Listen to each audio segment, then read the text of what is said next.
Tim Hauraney, Adam Wilde, and for the first time ever, Lawrence Baretto. The show. We're so happy to have you here, Lawrence. When Tim said he could book you, I was like, what? Why haven't we booked him yet? What do you mean? I gotta thank Samarth Canal, because if it wasn't for Samarth. I mean, what I would say here, though, is I do see Tim all the time at racetracks. We just haven't swapped numbers, right? So it's not like you couldn't find me, Tim. It was just more you didn't have my contacts at the time. We rub elbows. We rub elbows in the media pen. The TV pen, yeah.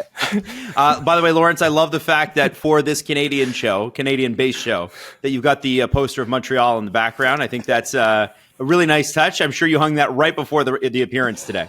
I'd like to say I was so efficient with my use of artwork that I hung that up just in case, but no, that lives there. That lives in my living room the whole year round. It's just a happy coincidence, should we say? So here's what's happened. So we're supposed to be in summer break just like Formula One. So Tim and I are recording a bunch of episodes beforehand, and Lawrence, you were going to be one of our all-star guests, and you still are. We still got you at that area, but we were going to release this in a week or two. And what's happened this morning, which is Monday, July 29th now it's 2:55 p.m. here at Eastern Standard Time in Canada, is we've got this morning the Carlos Sainz news. And then this afternoon, Sergio Perez will remain with Red Bull. So we're just going to put it out, and it is just going to be what it is. And so I think we start with let's start in sequential order here, gentlemen. I want to talk to you both about this because we finally have an answer on the Carlos Sainz, where is he going to go question. And I think that's been holding up the entire driver market. It's fantastic that he waited till silly season to make things happen, because we had a really crazy offseason with drivers swapping places. Lewis Hamilton kicked all that off. So I'll start with you, Lawrence, on Carlos and Williams. Why do you think he ultimately chose Williams? I think that there were a number of reasons why it took so long for him to choose, because I think the projects that he had, Williams, Sauber, Audi, and Alpine, were all very similar. They had similar pros, they had similar cons, but the one common thread was that they were all towards the back of the field, and I think that's why it took so long. So I think to answer your question, Adam, about why he chose Williams, I think he went for the stability of the project. James Vowles has been in there for 18 months or so. He's really kind of gone in and said he's going to make a load of changes, and has made the changes that he said behind the scenes. I think that Williams team looks very different, at least off track, maybe not so much on track in terms of performance. I think they are recruiting heavily. I think there is a lot of, say, happiness within that team. Whereas you look at Alpine, and they've lost all of their senior leadership over the course of, 12, 14 months or so. Flavio Briatore's just come in, and he is going to start changing things, but we're not quite sure that's where that project's going. It's very much in its infancy. And then you've got Sauber Audi, who obviously just ahead of the weekend, although I imagine Carlos was kind of heading towards a direction with Williams anyway, then anyway. You had Andreas Seidel and Oliver Hoffmann leave the Sauber Audi project, and Mattia Binotto, Sainz's old boss, come in. So I think those two projects have got so much instability at the minute that if you just pick one factor, I think that was a massive one for choosing Williams. But look, he'll love the history of it all, the romance of the Williams brand, the Williams team, the heritage. I think he'll have seen the money that Dorilton are putting into that operation, and he'll know that the Mercedes engine is probably going to be the class leader in 2026, and Williams know how to operate that engine, that powertrain efficiently. So I think from that perspective, it made a lot of sense to choose Williams in the end. But I know that obviously the fact that it took so long suggests it wasn't an easy decision. Do you guys think, Tim and LB, do you guys think that that the Andreas Seidel, Oliver Hoffmann exodus from Sauber Audi had anything to do with this in terms of, do you think that hurt their chances? Or did they just go a completely different direction? What do you think happened in those final days? I think he kind of knew that was already kind of coming down the pipeline.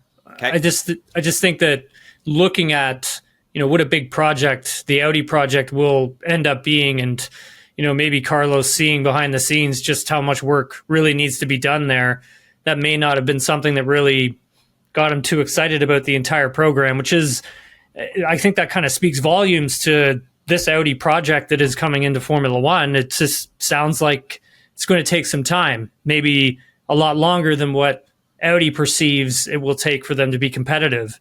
And I think when he looks at Williams, and I think Lawrence made some really great points there, just the fact that, with James Vowles being there and the amount of work that he's done behind the scenes to really get that team turned around. And then granted, there is still a lot on the infrastructure that he needs to do to get that thing up to code to what everyone else is running up at the Off front. Of the Excel sheet and onto something else. Yeah. But that being said, I mean, like it's an impressive thing, I think, that James has done there for sure. But yeah, Lawrence, it just kind of seems like, I don't want to say a slap in the face to Audi, but it speaks volumes to like what's going on there. It's going to hurt, Tim. I think you're right. And I think that your point about the size of the project is significant. I think if Carlos wasn't turning 30 in September, if he wasn't at a point in his career where he was winning races consistently, actually the Audi project's quite an attractive one. 3, 4, 5 years time, that could be a really good project. But Carlos needs a team at the minute that is able to give him an opportunity to keep himself in the shop window. And I know that might sound a bit strange saying, well, Williams is a good option there. But, Albon's had a couple of great results this year, and we're talking about like good ninth place results. So the very fact that we were doing that means Carlos will probably back himself to go into that team next year and over 6 to 8 races, just smash it out of the park, get the 6th when he shouldn't, get the 7th. And we'll be talking about Carlos Sainz a lot after that race weekend. And I think as long as he can do that in the period of time that he's with Williams in that difficult period, I think he'll do exactly what I think he needs to do to keep himself relevant.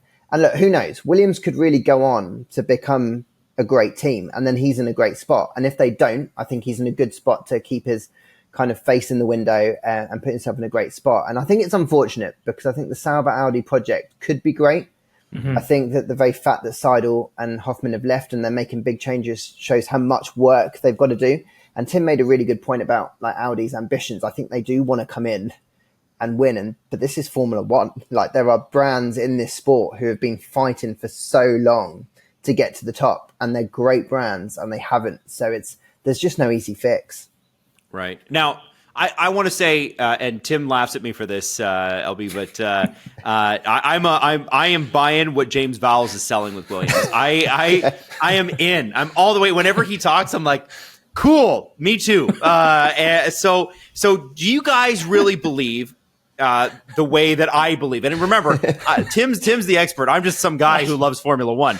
Like, I don't know really if what he's done has been effective, but it sure feels like it has, despite their weird start this year and not having enough tubs and having a weight issue or whatever. Williams feels like a different team now. It was interesting, Lawrence. I don't know if you were at the. I don't know. I can't remember. Like there was a lot of reporters there, but back in Bahrain when Williams had the team breakfast thing, and we all kind of got invited to that, and just hearing the stories about, how much work they had to do to get them off Excel spreadsheets and to get them like onto like new age technology, and the fact that they were losing components. And I remember Val's telling us like losing bolts and parts for the car, and they couldn't find them in the factory. And you have to wonder how long had that been going on for, right? And if he's just figuring out a way now to kind of get that turned around, I mean, there's a bit of performance gains behind the scenes, like right there. And then the fact of like fabricating parts and some of the equipment that they have and how long it takes just to fabricate a part. I remember when Nicholas raced there, and he used to tell me like if they had crashed the car, just how much that sets them back. Where if like Mercedes crashes a car, it's a different story. It doesn't really set them back. It's like James is coming here. He's got, a lot of old equipment where he's coming from a place where he had the best equipment, the newest equipment, and he had backups of that equipment. And so I think what he's done so far in that team where it was, which was right at the ass end of the grid, and now, it is it's a midfield contender, and it's like I think that speaks volumes in how quickly it's been turned around. Yeah, I was at that breakfast, Tim, and I remember that the parts getting lost has been a thing that stuck in my memory about how someone could produce a part and then not know where it's ended up, and then they discover it like months later. And by then it's useless because obviously the speed that Formula One development works, it was just no good anymore. But I think that's what's going to be difficult for James and the team in the short term is they're going to be putting all those plans in place and changing all those systems and upgrading all those processes. But we won't actually see the results of that for maybe a year or two. So we've seen obviously this season, I think Alex Albon said it actually earlier this weekend in Belgium, that they've had no upgrades this year. And that's part of the reason is because right at the start of the year, obviously they didn't have a car for one of the races. They were really short on parts. And from that perspective, they can't then just click into gear and go, well, Mercedes was going to produce a load of parts. They just aren't set up for that. So I think it is really important that James is putting all these processes in place.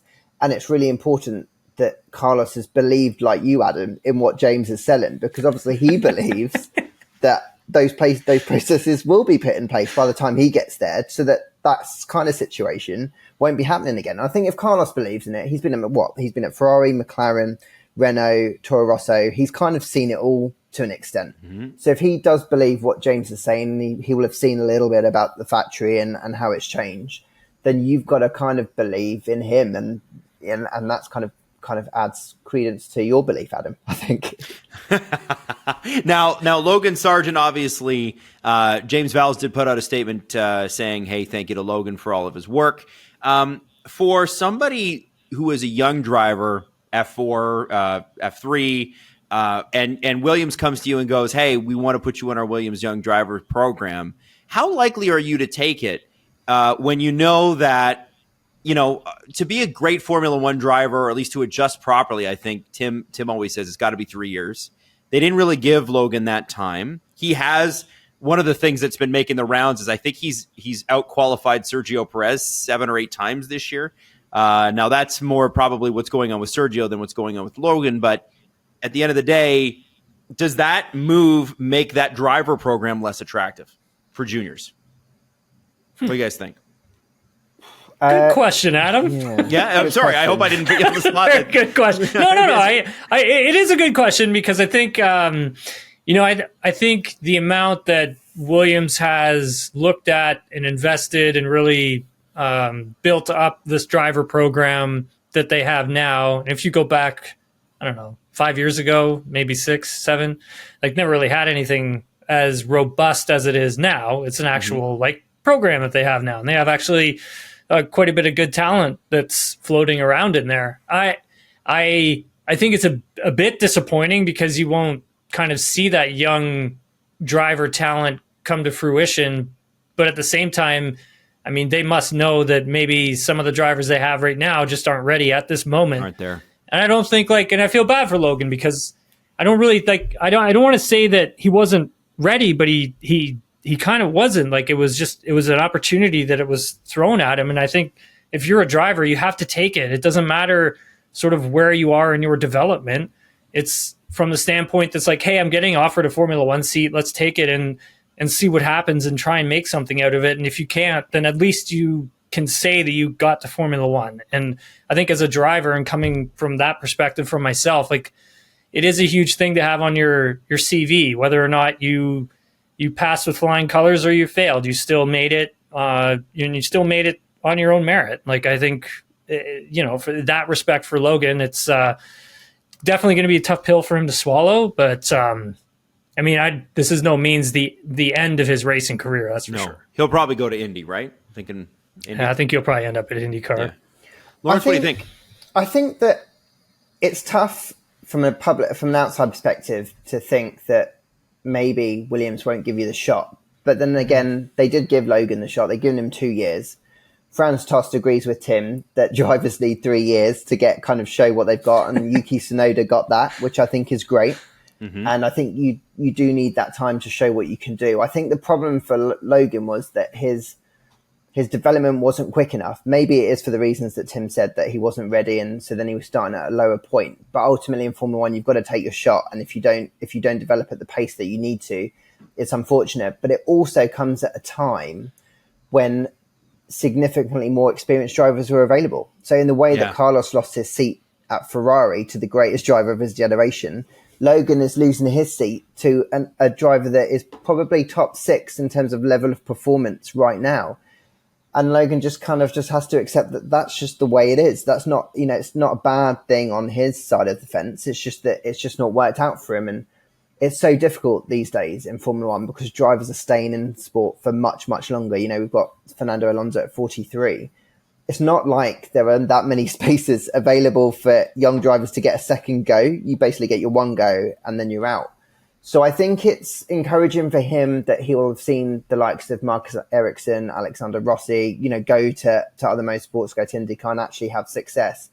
And I hope that he does go on to other motorsports and tries to and succeeds over there, because I don't think it would be fair to say that Logan Sargeant is not a good driver. I think that would be deeply unfair. Yeah, he's not. Yeah. And so I think I hope he does get that opportunity. And I think other motorsport series won't look at him as, he's a busted flush, was no good. So I think he'll get more opportunities. It's just that it was the wrong time and the wrong place for him to get a shot. And hey, look, isn't he the last American score point in the last 30 years or something? 30 years, yeah. And that's something, I don't have a Formula One World Championship point. There's a lot of people who don't. So as tough as we are sometimes, I think, on drivers, it's all relative within who they're competing against. Right. They're still top 20 in the world. So yeah, exactly. Okay. So, and I want to mention too, I mentioned Sergio quickly. This was the other big news from today. Red Bull, I guess, had their meeting after Spa, as Helmut Marko said that they would. And they have said to everybody, put it out there, that Sergio Perez will be with them for the remainder of the year, which he said yesterday. He was emphatic about that, and a little spicy about it, actually. And so I have to ask you both, what do we think of the strategic decision here? I'll let you take that one first, Lawrence. I thought you were going to say that, Tim. All right. Well, what I would say is that I think the very fact that we're talking about Sergio Perez's future, and have been for a long time now, shows that ultimately he hasn't been performing to the level that Red Bull expect. They obviously employ him to be the driver that helps them win the Constructor Championship, and on weekends where Max doesn't deliver, they need him to do it. And he hasn't done that for a long time now, especially didn't do that in Spa, because obviously Max, starting behind him, managed to finish in front of him. And there was no Red Bull on the podium. So I think from the perspective of what they employed him to do, he isn't meeting that criteria. That said, the world of Red Bull is very difficult to understand, and they make decisions that maybe other teams wouldn't do. So for example, other teams might go purely based on performance. Red Bull operate this family of 4 cars. They've got multiple drivers they can move around. So they just operate in a slightly different fashion. Was I surprised to hear that Checo's staying? Yes and no. I think yes, because I think obviously this run of form has cost Red Bull significant ground in the Constructor Championship, and they want to win that Constructor Championship. I wasn't surprised, because I think Red Bull ultimately make decisions that work for them. And I think maybe they're looking at maybe a longer game where they keep Checo to the end of the season. That gives them a bit more time to assess Daniel Ricciardo in the V-Carb and see where he's at, because I think perhaps they realise he's maybe not quite ready to step up to the works team. That gives them the rest of the season to decide that. And then they'll probably say to Liam Lawson, sorry, we'll give you a seat. We'll give you a seat in 2025. We're not sure where yet. And then that keeps him within the family for a little bit longer. And then at the end of the year, someone will go off those 4, because obviously they can't all stay. Wow. I think, like, when you look at it from a driver's point of view, and maybe even trackside, in the fact that if you were to take, say, if you were to lose Sergio Perez, and then your next best option probably would have been Daniel Ricciardo, just simply because of the experience. I think it takes that time to get Daniel up to speed. So maybe 2-3 races, have him feel comfortable with the RB20, have him feel comfortable within the team, and then try to kind of iron out, okay, this is what I can do with the car. What else do I need to fine tune to get it that extra little step forward? And how long does that take for a driver to kind of put up with that or deal with that? And, is it a few races? Is it 3 races? Is it 4 races? Well, if you're basing it off of that, even, you're already losing points because it's taking Daniel so long to kind of catch up to whatever Max is doing. So mathematically, you're already behind the 8 ball in terms of the championship, and 4 races down the road. I mean, who knows? Probably McLaren is out in the lead at that point, and you're already bleeding points because you're trying to get one driver up to speed. And when you already got a driver who's been in here for, 2-3 years, then, maybe it's a little bit easier to try and pull Sergio out of his slump than it is to get another driver into a new seat and up to speed. So that also could have been something that, Christian Horner and Helmut Marko may have been discussing earlier today. But yeah, it's definitely a strange one. I honestly thought that Sergio probably was going to be replaced. I mean, a lot of the folks that I spoke with, they all thought the same thing, and they're pretty well in the know. So it was a little surprising when I saw that. But the other point, maybe, we were literally just talking about Logan Sargeant and how he didn't get enough time. Now, I know that Sergio Perez is a very experienced driver and he's been at Red Bull for a long time now. But I guess the other side of the coin is he helped them win the Constructors last year. They got a P2 for the first time in their history. Checo hasn't suddenly forgotten how to drive. And so maybe it is the respectful thing to do that they give him the second half of the season to at least prove that he deserves to stay on and fulfill the rest of his contract, which obviously goes on into next year and beyond. So maybe, to Tim's point about, it might take Daniel, whoever they ended up putting on, if they put Liam in there or even promoted Yuki, although that seems the least likely of those options, you're going to lose that ground, aren't you, of the points that you could earn if Checo does suddenly turn things around after the summer break. So maybe Red Bull have learned lessons from the past where mid-season changes actually haven't worked out for them, and it's better to just do a full season than give the new driver the full winter to get ready to go. And maybe this is exactly the kind of boost that Checo needs for his confidence, to say, look, they genuinely are fully backing me. I thought that, they were going to get rid of me at the summer break. They said they were going to have a meeting. They said they were going to look at it, and actually they've backed me. And that's a heck of a load of confidence to go on his shoulders. You could then argue, gets to the end of the year and he still doesn't deliver. Okay, maybe. But at least you've given him a fair shot then at really proving that he's got what it takes to stay there. I think also, Adam, sorry to interrupt. I mean, I think also you're based for Red Bull Racing, you're basically hanging this Constructors Championship on Sergio Perez's shoulders, right? Because it's not going to be Max Verstappen who's going to be the outlier in all of this. It's going to be Sergio, right? So you're basically putting all of that trust and confidence into him, saying that, hey, if we're going to win this, we're going to win it with you. And for a team that may not have that much in the way of upgrades coming, and I'm not sure what their schedule is, but I believe, Tim, you mentioned earlier that they may or may not have. Yeah, I want to get Lawrence's input on this one too, because I think because it was hearing from Andrea Stella yesterday post race, and him speaking about the fact that they have quite a bit in the pipeline that they're going to be able to bring to the car and bring to the track for the last 10 races of the season. And the fact that potentially Red Bull doesn't have that same amount. Obviously, they don't have the same amount of wind tunnel CFD design time, and who knows where they're at with the budget cap. But in terms of getting new parts to the car, Red Bull's already brought quite a bit of stuff compared to what McLaren's already brought. So, yeah, my question would be what do you think about all that? Do you think that if we're going to get to another development war in the last 10 races, who do you think is going to win that one? Well, I think Red Bull are in a difficult position because they have been the class leader for so long that it's the law of diminishing returns, obviously, the further into the development curve that you get. And I think we've seen their strategy this year has been a little bit different to McLaren in the way that they've brought their upgrades. And they've also had I don't know if it's fair to say the success rate hasn't been as strong, but I think McLaren have had a better hit rate straight out the box, say, in terms of the performance they've delivered, whereas Red Bull might have taken a little bit longer. And that will have impacted their development curve. So I think it would be fair to say that they don't sound to, or at least publicly haven't suggested that they're going to be bringing updates as aggressively as the likes of McLaren or even Ferrari and Mercedes to that extent. But then I'm always wary about Red Bull because every time they have brought an upgrade in the past, this year aside, it's tended to deliver big. And they seem to have a really good understanding of that machine fundamentally. And so sometimes, even if they bring a small piece, that might be what has been causing them real issues and unlocks a load of performance. So I think that they should be very wary if McLaren come in because they've got the momentum and they've got the recency bias of delivering updates that add genuine track performance, actual lap time gain.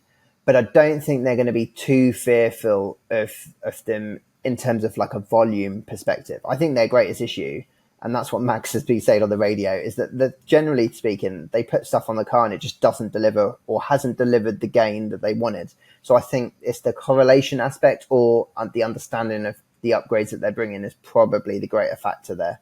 But a lot of that is just based on talking to Max, and you can really see that he's pushing the team hard that to deliver a package weekend in, weekend out that is set up in the way that they know how to extract the most performance. And they've really struggled, I think, to do that in a way that they have done so dominantly over this couple of seasons leading into this one. Let me pause for a second, guys, so this part's not being recorded. Lawrence, how are you for time? I just don't want to... I'm all good for another 20 minutes, I'll say. Good for 20. Oh, really? Okay, yeah. Cool. Okay, yeah. I just wanted to make sure. I want to be respectful. Thanks. Okay. Okay, so then... Listen, we're it's not quite the halfway point. We're a little past that, but silly season going into the last 10 races of this year. I want to get from the two of you the storyline that interests you the most once we get back and we're at Zandvoort. Like, what's the thing that you're going to be watching closest that maybe is not a top storyline, but to you go, man, I am ridiculously fascinated in this, and I don't know why, and here's what it is. I would say Mercedes, and if they can keep the consistent these performances that they've been having lately, I would say ever since Canada, can they keep that consistency going? Is it for real? I mean, it does appear so. Yeah. I would say I'm definitely going to be paying attention to that in particular because. I mean, I think like Adam on our last pod, you had brought up if the championship had started in like, or was it Miami or was it Imola? Yeah, it was Imola, I think. Then like Max and Lewis would have been separated by like a point. And Oscar 1 point behind Lewis. And the drivers. Like, it's 116, 115, 114. Their points since then. It's crazy. So for me, that's that.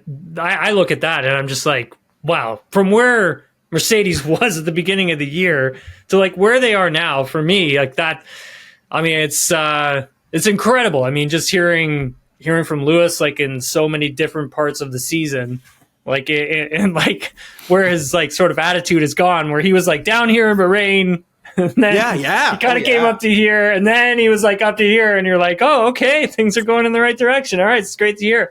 So yeah, for me, that's what I'm definitely going to pay attention to. Lawrence, what about you? So I'd second the Mercedes one, but I think I want to see whether or not Ferrari can bounce back, really, because they obviously had that really strong start to the season. They were Red Bull's closest challengers. It looked like Fred had hit the reset button and found a new direction, and they've kind of lost their way a little bit and been taken over by McLaren and Mercedes. And obviously Lewis is going there next year. He's leaving the team that now look like the come-in team. Although, as a side note, doesn't that make Formula One great at the minute that we don't quite know like who's going to be the great team and for how long? But I think I would like to see how they can respond, because I think Fred's had his honeymoon period. He then had this really good start to this year. And I think the way that he kind of reshapes the team, especially as Enrico Cardil's left, he said there's going to be some technical announcements after the summer break about, how they're going to reshape that department. It doesn't look like Adrian Newey's going there. So I think there's some big questions to be answered from a Ferrari perspective about the short-term development and then obviously the medium to long-term plans as well. And Lewis is obviously going to be keen. So, and then if I may, just a second one to add to another thing I'm looking forward to is Aston Martin. I think they've really struggled from an upgrade perspective. They have brought upgrades to the track and they've done nothing essentially. And then they've basically employed the world's best technical team. They've got like 5 technical teams worth of people now at that team, with Andy Cowell joining. And when you swell it in that manner, it can go one of two ways. You can obviously have all the best minds working together to get a super team. And, I use a football reference in the UK, like Man City, they really went and spent big. They got the best players in and they really built a super team. Or it can go another way and things don't work and you've got too many people and no clear direction. And I think that is critical that they get on top of this upgrade development in the short term, because you've got Fernando Alonso, whose patience won't last that long. And then you've got a team that needs to be delivering on the investment that Lance Stroll's put into it. I think this is year 7 of the project. And, at one point, maybe 2 years ago, they were looking at knocking on the door of the top teams. And now they're kind of in no man's land in P5. And McLaren is doing the business. Mercedes are on the rebound. Ferrari are looking like they turned a corner. And, that's not good enough, I think, from Lawrence Stroll's perspective. So I think the second half of this season, I want to see how that unfolds because I think it will be critical. Yeah. It doesn't seem like. By the way, we were talking about this last week, Lawrence. Mike Crack being linked to team principal of Aston Martin being linked to the potential Sauber Audi project. I said, boy, that'd be a frosty way to go into the Belgian Grand Prix, knowing like if Lawrence is there, I wouldn't want to. If I'm Mike, I'm avoiding him. Like that's a scary guy. I know he's a businessman and he's supposed to be, but holy smokes! What do you think? What do you think Fernando does? Because he signed a multi-year extension. What do you think he does if they can't, like, I guess the last 10 races this year have got to be critical because he just turned 43 this weekend. Does he make a decision in the winter or does he wait till next year? I think all his eggs are in the Aston Martin bucket for the sole basis that of his age. I think where he's at, he's committed long term. He's clearly going to be a brand ambassador after he leaves Formula One. I'm sure they'll fund any motorsport project that he would like to do going forward because who wouldn't want Fernando Alonso in your car when you're entering a new series? But I think he'll take hope from the signings that they've made. I think he'll take hope from the fact that Adrian Newey's linked there. I think he'll take hope from the fact the wind tunnel will be up and running next year. And I think he'll take hope from the fact that I think he gets on well with Mike Crack. I think he's gone down very well within that team. I think his personality suits them. He absorbs the pressure from Lawrence Stroll like someone I've never seen. So, to be able to cope with that and still have a laugh and be normal, I think it's an incredible character trait. I don't know how long you can do it for, but I think he's doing a great job so far holding it all together. And I think if he can weather this storm and find an understanding as to why they've struggled so badly with the correlation, or at least say to Lawrence, look, just wait till we get into the new wind tunnel. This is why we've got the new wind tunnel. This is what is going to be the key and to unlock the performance. Then I think he'll be okay. And then I think Fernando is operating at such a high level. Like I know that a P8 at Spa is like, well, that's a few points, but he did in that car what most drivers couldn't do. And I think if you had maybe the rest of the field, bar 3 or 4 drivers, they wouldn't have scored points at Spa. So I think we need to probably keep bringing it back to the fact this is a 42-year-old man who's delivering at the highest level every weekend consistently. So it's just really hard, I know, to keep looking at it like that. And I don't know if that makes it feel like I'm making excuses for him. But I think what he's doing with what he's got is still phenomenal. But there will be a certain point where he'll go, I'm Fernando Alonso. I should be fine for race wins, which personally, I think he's got the talent to do so. And you're giving me a car that is not any better than a P7, P8 in the field. So yeah, that's the balance that they've got to deal with over at Aston Martin. What do you guys make of? And I know this is why I love Formula One, by the way, because Lawrence, our news media over here is salacious, but not in sports in the same way. Okay. Your European, I mean British specifically, but European news when it comes to sports is absolutely wild. I love it. And Tim, so I bring up all the ridiculous rumors and Tim goes, no. There is a rumor out there about Adrian Newey and Aston Martin and £100 million. Wow. What do we think? I mean, if you're going to be asking me whether or not I know they have offered him 100 million, I unfortunately, Adam, cannot help you there. I have no idea how much they've offered him. But what I would say is that Lawrence Stroll really does want him. Okay. And so I don't have no idea about the numbers involved, but I can see a world where he will go to Adrian and say, look, this is the project. This is what I want. What do you need? And it's not, I don't imagine it's a blank checkbook because Lawrence Stroll has made money throughout his career. He's turned businesses around, so he's not going to be stupid with his money. But I think there could be a world where he can say to Adrian, look, come here, tell me what you want. Okay, I think I can do all of that. Yes, you can have this. Yes, you can have that.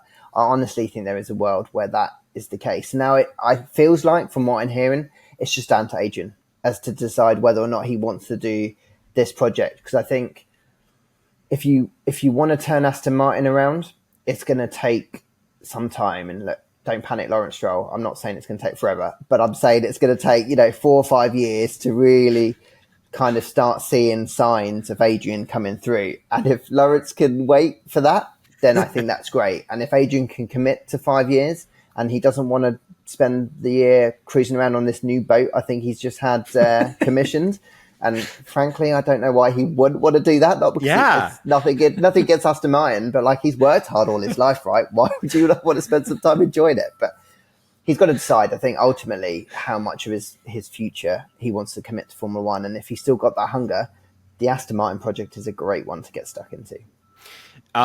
Lawrence, I want to talk about you a little bit because we have you on. And one of the things I think that people don't know is how you got to where you are. You know, we watch you every weekend. And, you know, we're watching you like it's like weekend after weekend, practice, qualifying, race.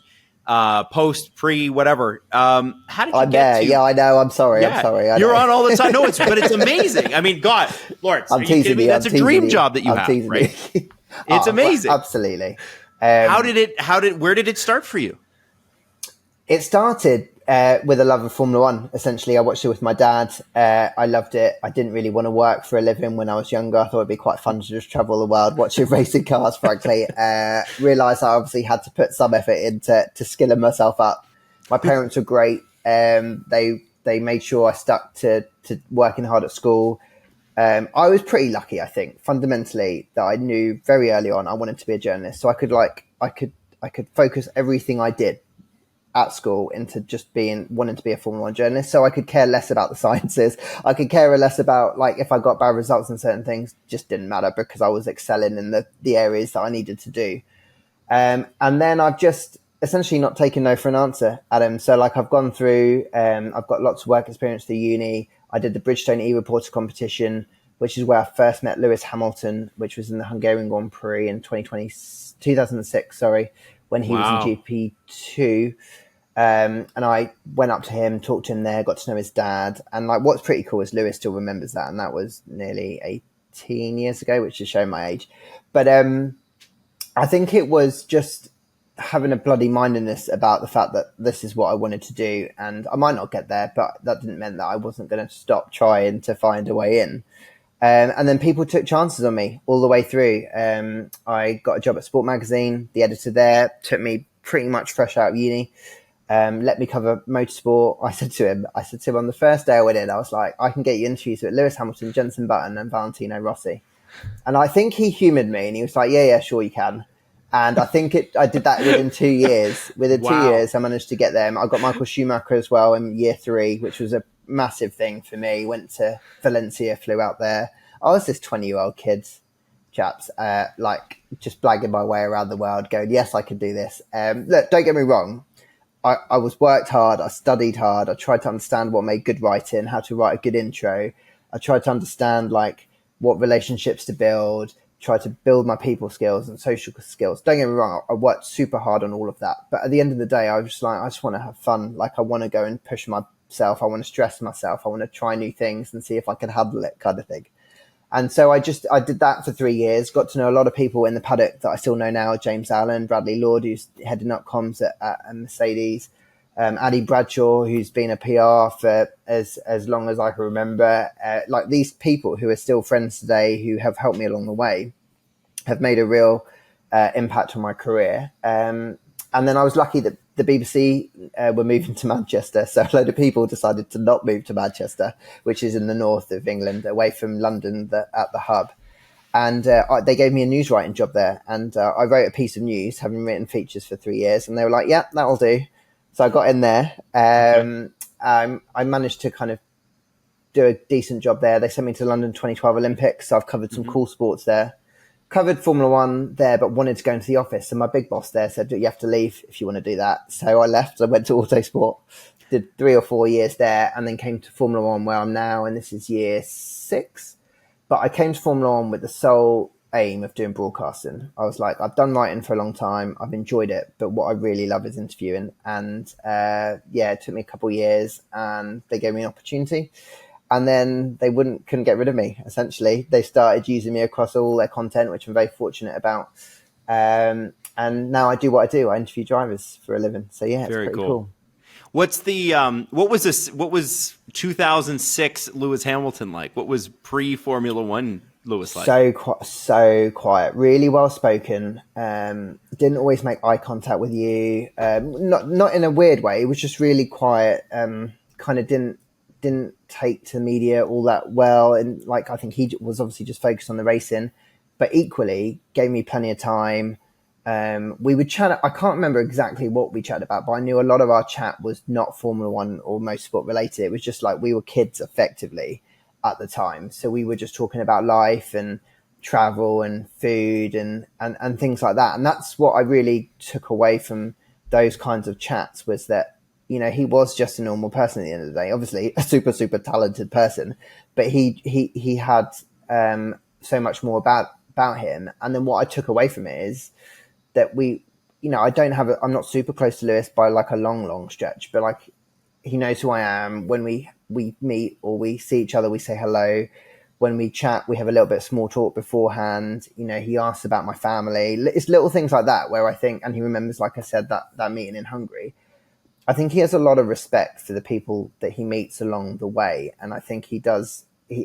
I know he always says in interviews, I don't remember, I've got a bad memory and I never remember the stats and all of this, but I think he does remember the important things. And I think he remembers people who he respects. So I think if you can build that relationship with him, I think you can actually really get him to open up. So he's a fascinating character. We could do a whole podcast about like how fascinating Lewis Hamilton is. Because, well, maybe one day we could. Maybe we should. I would love to have you back on and talk about it. Guys, I want to ask you both this question because you've had the privilege to be on a paddock where, you know, guys like me, we would pay thousands of dollars if I had it to be there, right? You guys are paid to be there. That's pretty cool. Best interview or to widen it, best character in Formula One. Person that you were like, wow, what a presence, or what a crazy story, or, you know, you've talked to everybody, so I just kind of wanted to see. Do you want to go, Tim? Yeah, you go ahead. I'm still got to think. I think there are definitely the obvious characters like a Lewis Hamilton, a Daniel Ricciardo. I think even characters like Christian Horner and Toto Wolff that we see a lot kind of going head to head. But I think for me, one of the most real interesting characters is Fred Vasseur, because I think he's an unassuming team boss who is very funny, kind of lights up a room in a way that I haven't seen before from a leadership perspective, who has this way of galvanizing people to work for him and to follow the path that he's putting out. But then is also very humid and will throw like a piece of food at you, like in the next second, because he's just fun and he enjoys life and he enjoys being there. And I think Formula One needs characters like Fred. I think he is there because he loves racing. You know, family is important to him, and he's doing that balance between doing this job, which basically takes up every single weekend, and still trying to live a life outside Formula One. He's trying to bring the greatest sporting brand in the world to the front again. He's doing all of these things, and he still finds time for a joke. He's still really funny. He still doesn't take his life too seriously. But when it is serious, like when it is deadly serious, he can go into a business meeting and be the toughest business person you need. If you need to negotiate something, he will be a real terror to negotiate with. You know, from that perspective, I think he's got all of those cool character traits, rather. And I think that's why I want to mention him, because I think, as I said at the beginning, there are these names that we will always talk about. But I think that having people like Fred in the sport is a great thing. Oh, boy. I mean, does Vin Diesel count on the grid? I was not expecting that one. Can we talk about motor racing without Vin Diesel? Come on. Oh my God. The day I stuffed a microphone in that guy's face and the words that came out of it, and then that went viral, I was like, oh my God. He's wild. He's got some wild quotes. He was wild that day. That was for sure. Well, gentlemen, I just want to say this has been, as a guy who loves this sport and is just a fan, it's been a real pleasure having you both to bounce this stuff off of, especially on such a great news day.